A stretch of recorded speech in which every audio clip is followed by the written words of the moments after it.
మళ్ళీ మళ్ళీ వచ్చింది, ఏంటి ఈ చెట్ల మధ్య నిల్చుంది అంత పాడైన చెట్లకు ఉంది అనుకుంటుర్రా? కాదండి, ఇవాళ మీకు ఈ చెట్టుని పరిచయం చేద్దామని వచ్చా. అయితే నేను ఈ చెట్లకు ఉన్న కాయలను చూసేసి మా అమ్మని అడిగాను అనమాట.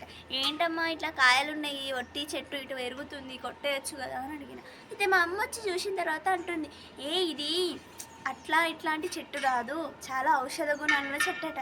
అయితే అమ్మ వాళ్ళ కాలంలోనట వాళ్ళు ఇది వెళ్ళే దారిలో తినేవారట. నేను అడిగా, గీ చెట్టునేం తింటారమ్మా అని అడిగా. ఇలా పండు ఏముందని అదేదో ఎట్లనో కొడుతుంది అని అడిగితే, లేదే అది నిజంగా బాగుంటుంది అని అడిగి. అయితే దీని గురించి రీసెర్చ్ చేసుకున్నా. రీసెర్చ్ చేస్తే దీని సైంటిఫిక్ నేమ్ వచ్చేసి పెసిఫ్లోరా ఫిటిడియా అని అంటారు. అయితే దీని యాక్చువల్ నేమ్ ఏంటిది అంటే wild passion fruit. Wild passion fruit అని ఎందుకు అంటున్నారనంటే ఈ ఫ్రూట్ ఇట్లా బయట ఉందా, లోపల ప్యాషన్ ఫ్రూట్ లెక్క సీడ్స్ ఉంటాయి అన్నమాట. సో ప్యాషన్ ఫ్రూట్ ఏమో పెద్దగా ఉంటుందేమో కానీ ఇదేమో చిన్నగా ఉంటాయి. దీనికి చాలా మెడిసినల్ యూసెస్ ఉందండి.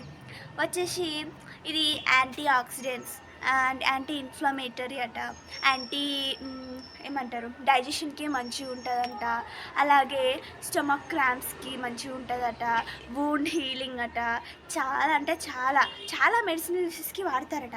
అయితే ఇది ఈ కాలంలో అంటే మన ఈ జనరేషన్ టైంకి వచ్చేసరికి అలా కేరళలో చాలా వరకు కనబడకుండా పోతున్న ఒక చెట్టు అనమాట. మమ్మీ ఇక్కడ చూసి చాలా షాక్ అయింది, ఏంటి సడన్గా ఇక్కడ కనిపించింది అని చెప్పేసి. నేను టేస్ట్ చేద్దామని చెప్పేసి టేస్ట్ చేసా.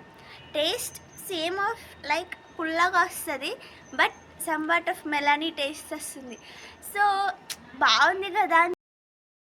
అంటే నేను తెలుసుకుంది కొంచెమే కావచ్చు, కానీ దీని మెడిసినల్ యూసెస్ చాలా ఉందండి.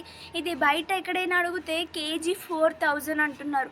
4000 మాటలా చెప్పండి. మనకి అడవిలలో పోతే ఎండిగారం దొరికాయి. మీకు ఎక్కడైనా కనిపిస్తే పాడేయకండి, జస్ట్ ట్రై చేయండి, పిల్లలకి ఇవ్వండి, చాలా మంచిదండి హెల్త్కి. చాలా యూసెస్ ఉన్నాయి. ఇవి చాలా రేర్ ప్లాంట్స్, అంటే అంతరించిపోతున్నాయి అని కూడా మాటలు వస్తున్నట్టున్నాయి నాకు తెలిసేసి. అండ్ చాలా విటమిన్స్ కలిగి ఉంటాయి. చాలా పనికొస్తుంది అనుకుంటున్నాను. అలాగే ఛానల్కి సబ్స్క్రైబ్ చేయండి, లైక్ చేయండి, మర్చిపోకుండా కామెంట్ చేయాలని అనుకుంటూ క్యాచ్ యు లేటర్, బాయ్.